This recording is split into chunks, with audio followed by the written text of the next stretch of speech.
And I'm going to start with making the filling first. So believe it or not, this is 20 ounces of spinaci, fresh spinach.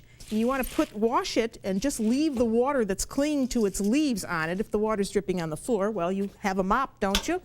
Get it all in a pan, and then put a cover on this. And we want to wilt this down. So just in a dry pan, we want to get this going. So on goes the cover. And while that is wilting down, I'll have to come back and take a look at that in a few minutes.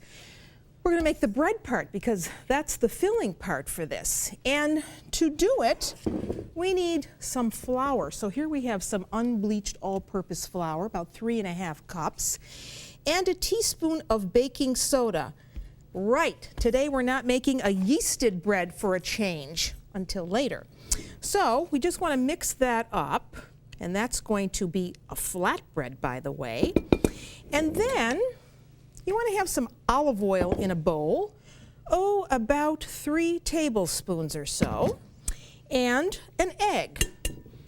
Put that in and just mix that up. And then with it, some pecorino cheese, grated fresh pecorino goes in. So now I start adding the flour, a little bit at a time, to create a dough. And we're going to be doing this, well, you could do it either on a dry electric skillet, or if you have a electric griddle, you could do it on that, or you can do it on the griddle that I'm going to be using today. So what you want to do is create not too dry a dough. And if the dough is dry, well, you just keep adding a little water as needed until you have a dough that hangs together. You could also do this in a food processor, and I know that I need more water here, so a little extra water goes in. And your kitchen and my kitchen are 2 different things. So all of this is relative. If you use 3½ cups of flour, the type of flour that you use. And when you feel that it is wet enough, then you want to take it out and knead this.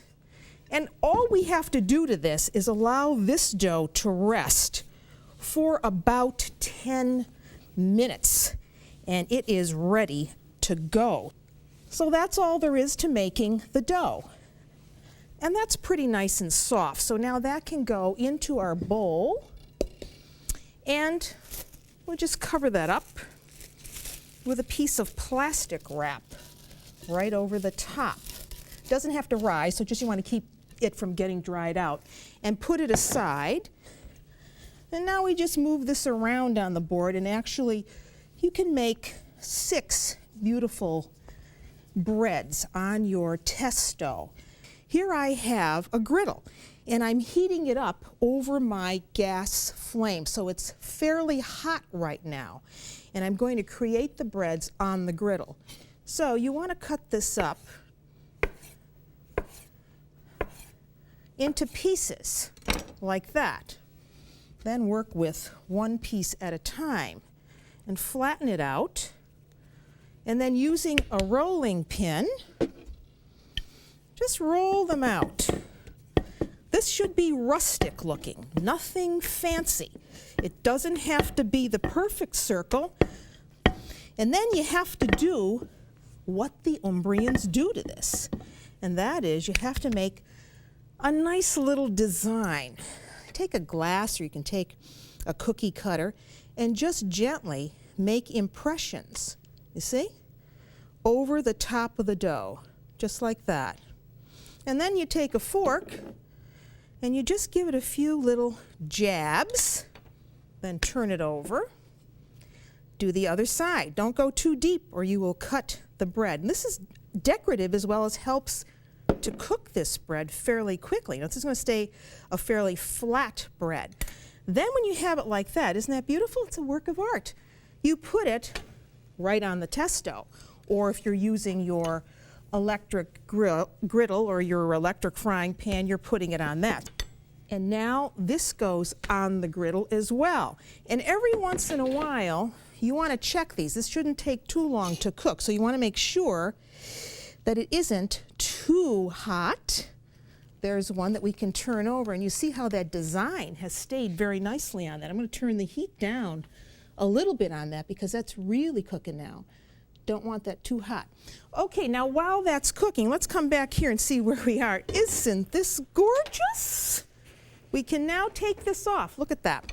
That goes right into our colander, and we've got to let this cool down now. And take this right back. We're going to put some olive oil in the pan now because we need to do the rest of the filling part. In here goes the prosciutto. We just want to brown this up a little bit because that's going to be part of our filling. Once that spinaci is in the pan, you've got to get all that excess water out. So do that with a spoon, pressing on it. The filling should be fairly dry. And this one has a lot of water in it. You know, all that spinach that I told you was in here, the 20 ounces, has cooked down to really about 2 cups. Let me check these now, see where we are. Okay, going to have to take that off. And we're going to have to take that one off. So now you know how those are made. I'm going to have to come back here and get all this water squeezed out. If this was a lot cooler, I would just do it with my hands.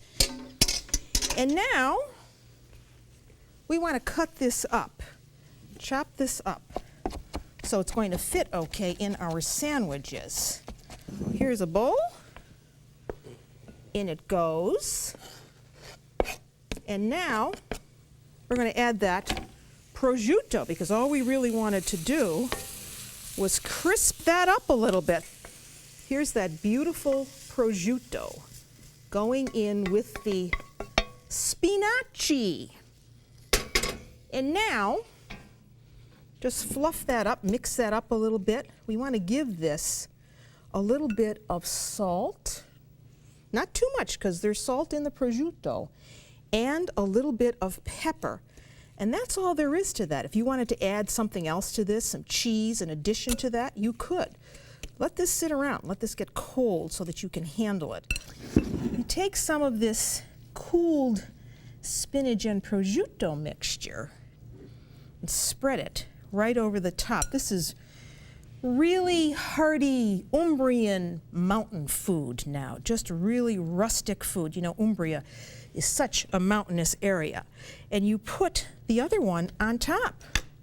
Then you take a knife and you cut this up into wedges, just like that.